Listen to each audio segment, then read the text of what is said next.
Doctor గారు, అదేవిధంగా senior doctor Kamareddy గారు మన ఏరియా హాస్పిటల్లో బేబీ ఫీడింగ్ మరి ప్రారంభించారు.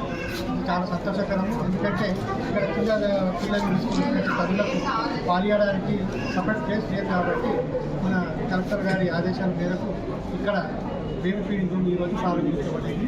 దీన్ని ఇక్కడ వచ్చే పేషెంట్లు సద్వినియోగం చేసుకోవాలని తెలియజేస్తున్నారు. వైసా ఏరియా హాస్పిటల్లో గత ప్రభుత్వం కన్నా ఈ ప్రభుత్వం వచ్చిన తర్వాత డాక్టర్స్ కానీ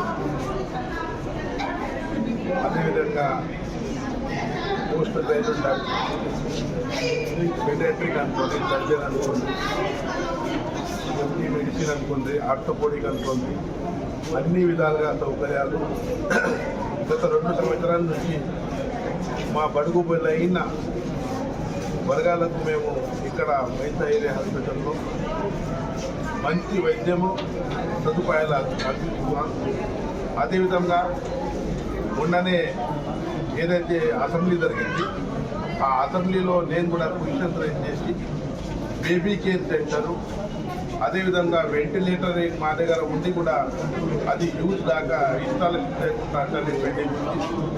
అదేవిధంగా మన టూరింగ్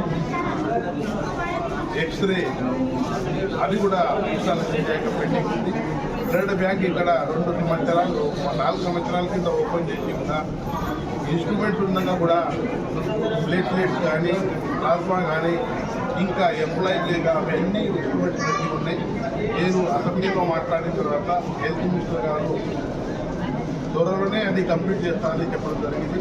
అన్ని విధాలుగా వైసా ఏరియా హాస్పిటల్లో వచ్చిన రోగులకు, బడుగు బలైన వర్గాల రోగులకు అన్ని విధాలుగా ప్రభుత్వం తరఫున అన్ని విధాలుగా సదుపాయం చేస్తామని తెలియజేస్తుంది.